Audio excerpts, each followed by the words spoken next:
Boa tarde, Felipão. Boa Tem que botar tarde, o Gani. negócio. Boa tarde, Cabral. E a todos que estão nos assistindo. Valeu. Ô, Eric, vamos Irmão, começar Eric é quase falando cego, aqui. maluco. Enfim, né? A PEC dos precatórios acabou passando no Senado. A gente viu esse movimento lá na semana passada. Só que agora tem outra questão pela frente, né? O que vai ser promulgado, o que tem que voltar para a Câmara para uma nova votação. Daqui a pouco mesmo o presidente do Senado tem uma reunião com alguns líderes para discutir essa situação toda aí. E aí eu queria saber como é que está essa situação, como é que está essa questão, quais os pontos acabaram ainda não sendo pacificados, o que a gente pode esperar sobre essa conversa, essa discussão aí do Pacheco com os líderes e também o que o Lira está vendo disso tudo aí. Felipão, break news. Eu acabei de receber aqui a informação que essa reunião que estava prevista agora para as 15 horas passou para amanhã às 10, tá? Ou seja, tem ainda um impasse muito grande dentro dos bastidores. Pois é, tem aí um impasse muito grande dentro nos bastidores a respeito do exatamente o que vai ser feito com a PEC. Lembrando que os senadores fizeram várias mudanças nessa PEC e agora o impasse está justamente em que vai ser promulgado. E qual é o pano de fundo disso tudo, Felipe? O que está pegando, aonde que realmente mora o impasse e a briga aqui nos bastidores? Quando foi votado essa proposta no Senado, os senadores carimbaram, vincularam boa parte dos recursos que estavam liberados com a PEC dos precatórios para investimentos em ações sociais, previdência. Só que isso reduziu bastante a margem de manobra do presidente Arthur Lira e do relator do orçamento com a emenda de relator no próximo ano. Lembrando que essa PEC está abrindo espaço para o orçamento de 2022.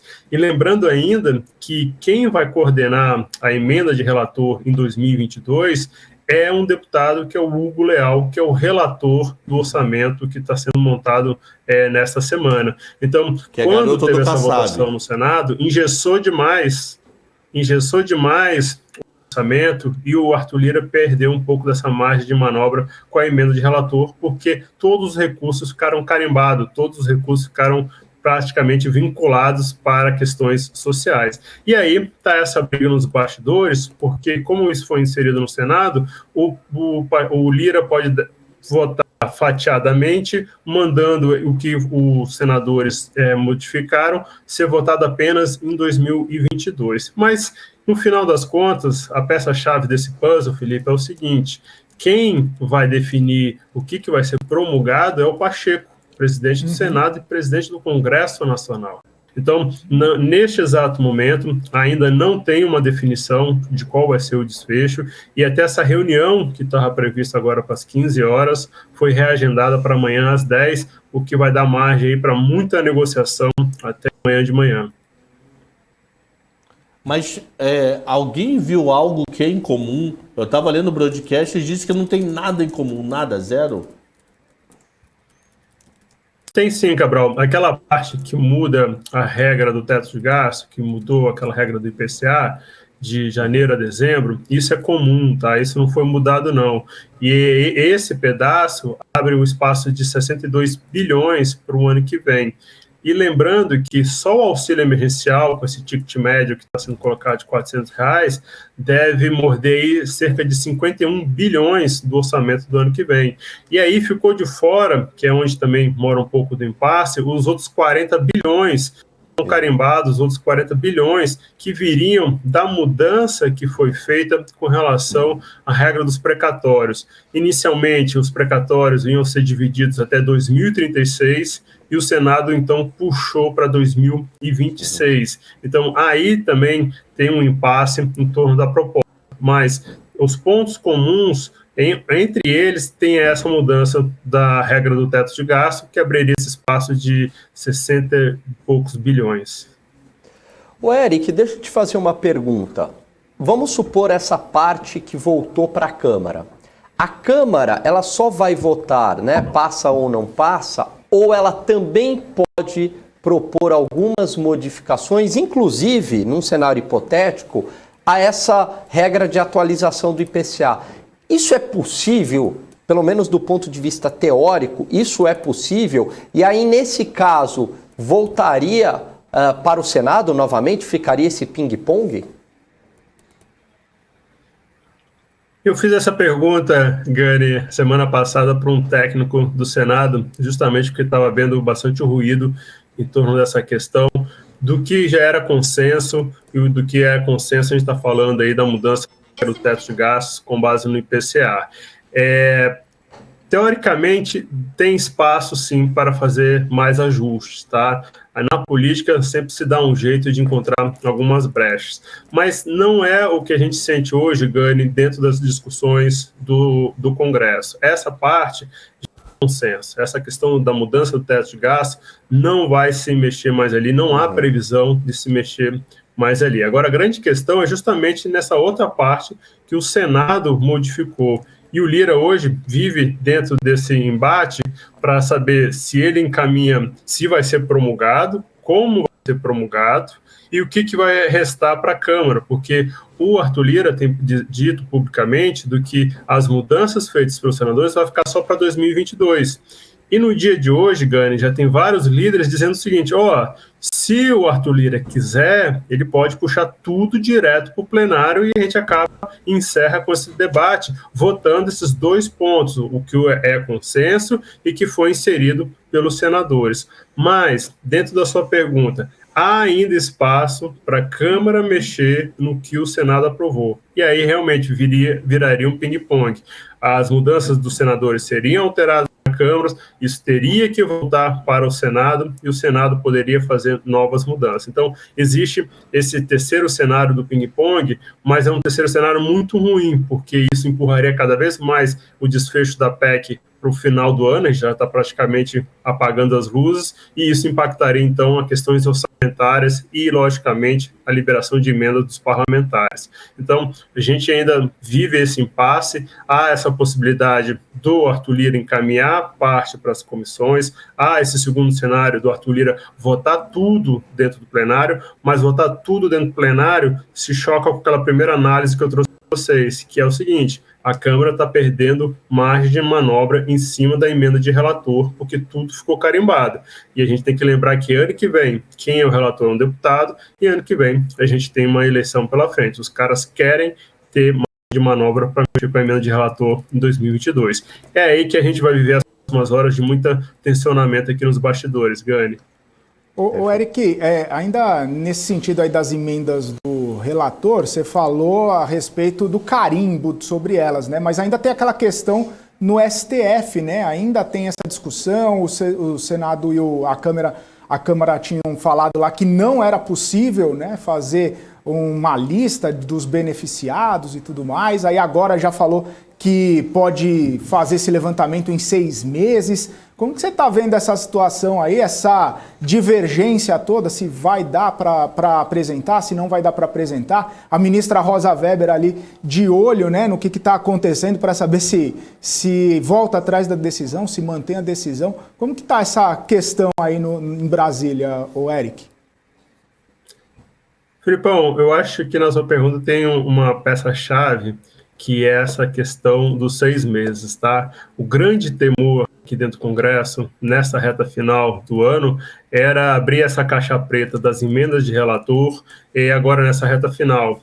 Isso ia impactar muito as votações aqui dentro do Congresso, porque todo mundo ia saber quanto todos os deputados, todos os senadores ganharam esses últimos 2 anos, oriundo dessa caixa preta, que é a emenda de relator.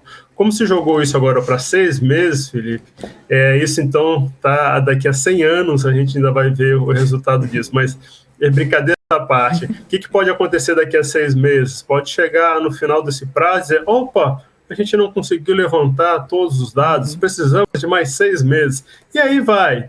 Foi uma forma de dizer sim e ao mesmo tempo dizer não para o Supremo, né? Disse sim, vamos acatar, mas também vamos acatar dentro do nosso prazo, dentro do nosso timeline aqui de 6 meses. Então, assim, e mesmo assim, chegando no final desses 6 meses, pode ser que alguns dados não estejam sendo concluídos e precisa ser de mais tempo. Isso, então, deve se arrastar um longo prazo, e o maior medo era que isso fosse aberto agora no curto prazo, o que não vai acontecer, o que não está previsto. Maravilha. Meu amigo, vamos trabalhar juntos com o calendário. Hoje é dia 6. Então amanhã os dois doidos lá vão se reunir. Lira e Pacheco vão bater um papo, tomar um cafezinho. Os dois são magros, então não vou nem para rodízio. Aí eles veem, ó, em comum A, B e C. Mas não é em comum D, E, F, G, H. Lira, agora o filho é teu. Isso 4 horas da tarde do dia 7. Teoricamente, 10 sessões antes de ir a plenário. Teoricamente. 8, 9, 10, 12, 14, 15, 16, 17, 20 e 21. Iria para plenário para votar em 2 turnos dia 22. Tem que ter de novo 308? Por que essa pergunta? Porque o gênio do Lira, de propósito ou não, semana passada fez a seguinte regra. Qualquer votação a partir de agora, o deputado tem que estar na casa. Pode ser eletronicamente, ele pode votar lá do gabinete dele sentado, não precisa ir em plenário, mas ele tem que estar na casa. Boca do Natal, quem vai estar em Brasília? Nem o Eric. Como é que vai ser isso, maluco? Calendário Cabral, é muito bom. É muito bom você botar em perspectiva o calendário. As atividades aqui estão previstas para se encerrar no dia 17, tá? Já tem comunicados internos aqui na Câmara e também no Senado. Então, os congressistas estão olhando para o dia 17 para encerrar essas atividades. A grande questão, Cabral, é que entendo o acordo, entendo o entendimento por parte das principais lideranças, isso não precisa tramitar nas comissões não, tá? Essa fatiamento da PEC, o que ficou fatiado, pode ir direto para o plenário da Câmara, se houver entendimento, tá? E é isso que os senadores têm pressionado, é isso que algumas lideranças de oposição têm pressionado.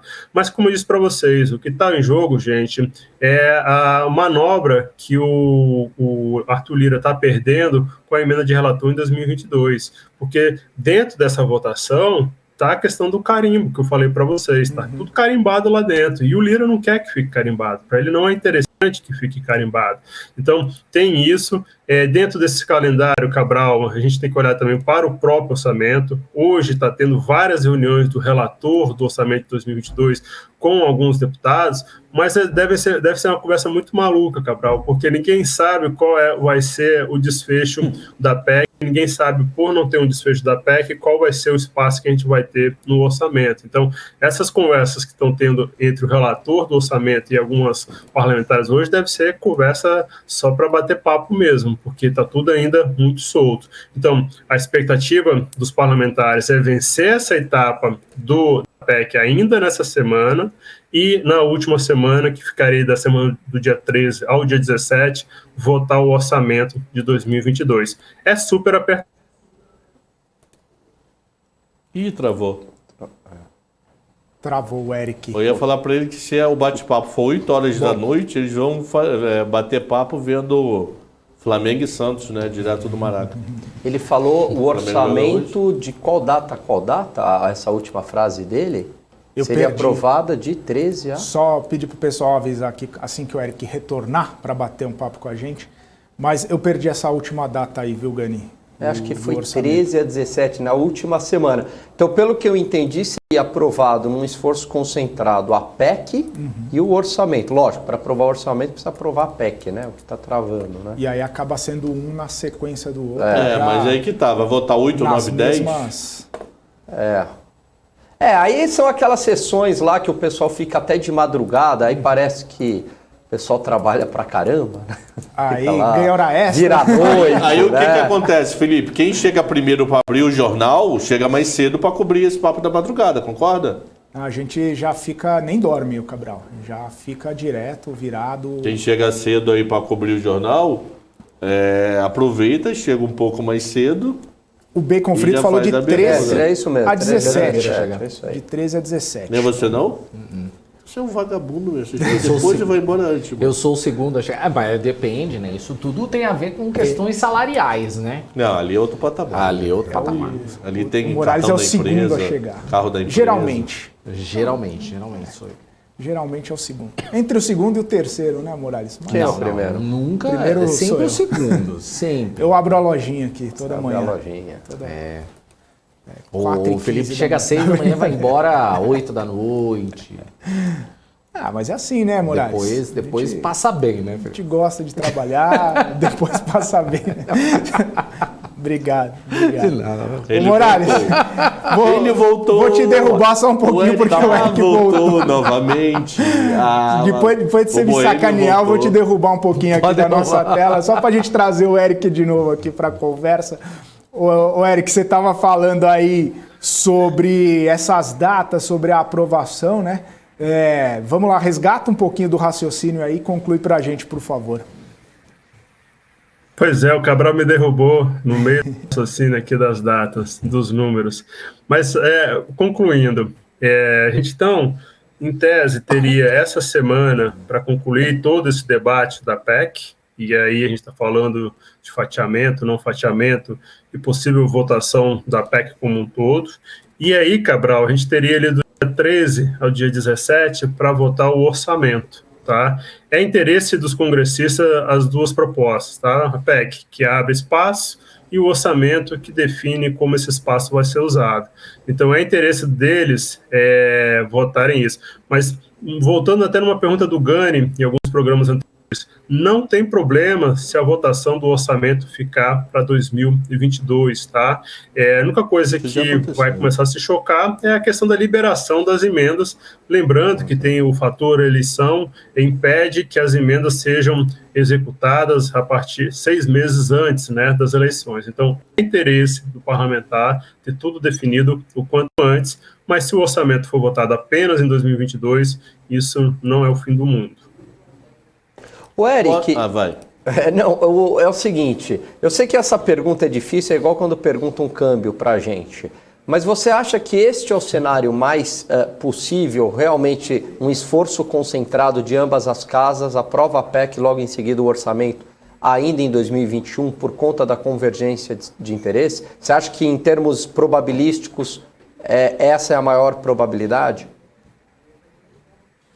Sim, hoje se fosse para arriscar em questão de probabilidade, essa seria a maior probabilidade. E dentro dessa lógica da PEC, Gani, tem a questão aí, tem que ser promulgado logo, mesmo que seja aquela parte da mudança do teto de gastos, para dar espaço para pagar a primeira parcela do Auxílio Brasil antes do Natal. E para o político também faz todo sentido ter isso definido antes do Natal, que seria depois de um ano que a gente tem vivido aí de desemprego, de muitos problemas com pandemia, enfim, de tudo o que a gente viveu, dar esse presente para alguns setores da sociedade, para o parlamentar faz todo sentido. Então, por isso que eu acredito que eles vão correr quanto o tempo, e se necessário, votam até numa sexta-feira, ali no apagar das luzes aqui do Congresso. Então, o cenário base que a gente tem trabalhado é, sim, conclusão da PEC, que abre, mesmo que seja só esse pedaço, que abre espaço para os R$400, e depois o orçamento. Tirar uma dúvida contigo. Ok, bonitinho, deputado, senador, todo mundo brode, mas oposição para tumultuar joga pro STF. STF só volta em fevereiro, e aí? Mas joga o que exatamente, Cabral? Sei lá, qualquer coisa da PEC só para arrumar confusão, sabendo que o calendário é contra. Inconstitucionalidade, algum rolo só para poder tumultuar todo o sistema. Tem chance? Dizendo que precatório não passou direito, o Fundeb é contra, que não sei o que é, só para tumultuar literalmente. Ou se a mesada for bem distribuída, bonitinho, esquece. Vamos usar então o cenário, e com base na pergunta do Gani.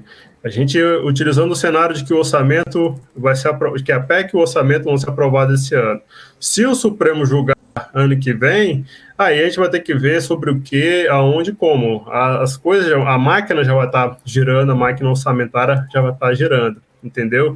Então, assim, uma decisão do Supremo em 2022 pode ser tarde, pode ter seu efeito prático só em 2022, não vai impedir, acho que a dinâmica de votação aqui do Congresso nesta reta final, entendeu? Isso dentro desse cenário que você trouxe para a gente. E ainda tem o fator do Supremo receber alguma argumentação e não acatar, falar assim, não, isso não tem nada a ver, a gente não vai prosseguir com esse julgamento. Então, e dentro de cenários especulativos que a gente está trabalhando, né? E não tem chance de receber, protocolou, aí um juiz lá, vou ver qual é, não trava? O plantonista? Quem é o plantonista? Depende do time, sabe? Depende... Não sei, não acho que nem está definido ainda, Cabral. Se você pegar como base a própria questão da emenda de relator, levou-se 2 anos, Cabral, para que isso de fato tivesse algum efeito dentro do judiciário.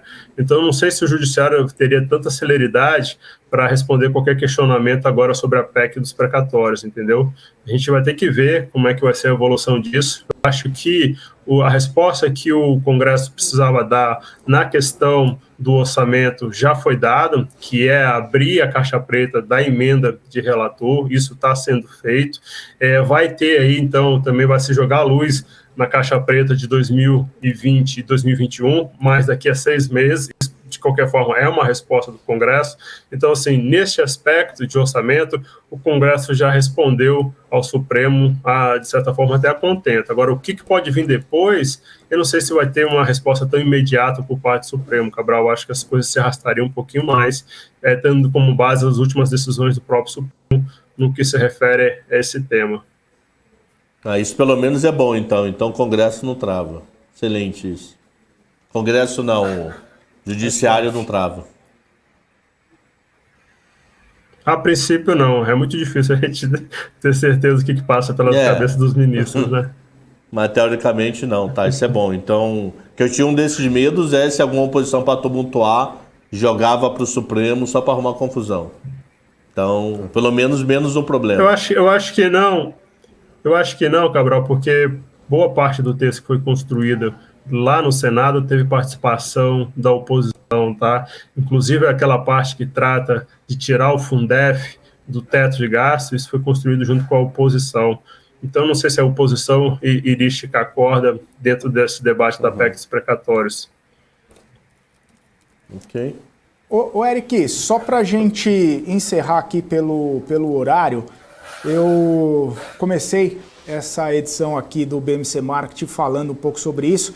3 pregões seguidos de alta aqui na Bolsa depois dessa aprovação na PEC dos precatórios no Senado, né? Olhando para essa parte de cenário, como você sempre fala aqui com a gente, talvez, por mais que tenham ainda algumas questões a serem equalizadas ali, por mais que a gente tenha alguma desavença ou discordância e tudo mais, você acha que para o investidor, para o mercado, isso acaba sendo um ponto de virada aí que possa permitir algum tipo de rally, como o Gani fala, né? Dar uma desanuviada, permite que o investidor possa ficar um pouco mais tranquilo? O Cabral falou que depois dessa conversa contigo que ia poder tomar uma decisão, uma definição aí de opinião. Mas eu queria saber de você, né? 3 pregões seguidos de alta depois da PEC dos precatórios e subidas importantes, né? Como que você vê essa situação, esses impactos no mercado depois de praticamente tirar pelo menos os pontos mais complicados da frente? Filipão, eu acho que na política a gente pode esperar tudo, tá? A gente não pode, até dia 17, a gente tem que dormir com o olho aberto. Eu me lembro que o Gani fez uma pergunta para mim semana passada, se a gente poderia esperar alguma surpresa da PEC na conclusão da votação do Senado. E eu respondi para ele, falei, Gani, eu acho que o principal já está aí, eu acho que as principais questões já estão colocadas. E no meio desse caminho, Filipão, surgiu a questão de tirar o teto Fundef. Era uma coisa que não estava no radar, era uma coisa que estava bastante lateral e foi tirado ali 16 bi do teto de gastos, isso vai ser fatiado em 3 vezes. Pelo histórico que eu tenho aqui em Brasília, a gente não pode relaxar até a das luzes, porque é agora, nesse momento, que a turma começa a dar celeridade à votação de várias propostas e muitos jabutis começam a brotar dentro dessas propostas. E, normalmente, Felipe, a gente só vai ter entender o que de fato aconteceu nessas 2 últimas semanas de Congresso em meados de janeiro, meados de fevereiro é quando a turma começa a perceber, opa, surgiu uma conta nova aqui, surgiu um impacto novo aqui. Então, assim, do ponto de vista da PEC, eu acho que o desfecho vai ser praticamente o que o mercado estava esperando, são esses 106 bi de espaço. No limite, naquele cenário de que o impasse permaneceu, a gente vai ter o espaço de 62 bilhões, que foi essa mudança no teto de gastos. Aí tem que ver como é que o governo vai acomodar os outros 40 bilhões. Aí eu acho que o Cabral que vai ser bom para fazer conta, como é que acomoda os outros 40 bilhões que estão aí em cima da mesa em discussão, em debate. Isso pode trazer algum calor para o mercado financeiro, porque podem surgir daí soluções que a gente não esteja enxergando agora. Então, assim, acho que com relação à PEC, a gente ainda tem que esperar um pouquinho mais para ver como é que vai ser esse desfecho, e temos que esperar também um pouquinho mais para ver como é que vem esse orçamento, se esse orçamento vai ter novidade ou não, tá? Muito se fala em aumentar o salário dos servidores, muito se fala em auxílio gás, auxílio diesel, etc.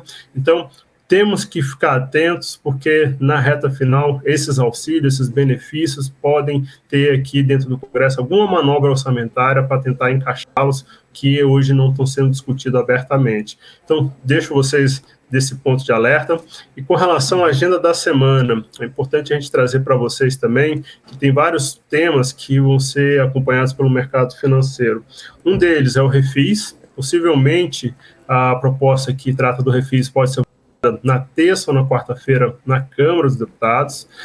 Tem a proposta da desoneração da folha que está no Senado.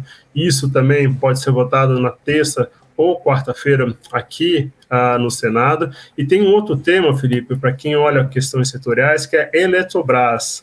O TCU deve se posicionar na quarta-feira sobre a questão da privatização da Eletrobras. O relator, que é o ministro Haroldo, que tenha trabalhado em cima desse processo no TCU, já sinalizou que a modelagem que tem sido feita em torno da Eletrobras tem um impacto ali negativo de 16 bilhões, e ele mandou que seja saneado esse impacto. Ou seja, a gente pode chegar quarta-feira sem ter uma definição, mas quem olha para a Eletrobras, com certeza na quarta-feira, ali no começo da tarde, que é quando vai ter o início do julgamento, deve ter impacto no papel, porque é uma expectativa muito grande. Por que deve ter um impacto no papel? Porque pode, em adiando o julgamento, a leitura que pode ser feita é que essa privatização, a conclusão dessa privatização, vai demorar ainda mais, vai entrar ainda mais para dentro de 2022, o que não é positivo. Então, assim, é uma semana ainda muito quente, uma semana ainda com muitos temas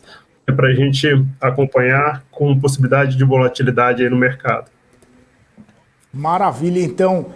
Eric Decá, direto aí de Brasília, trazendo as informações da política e os impactos no mercado.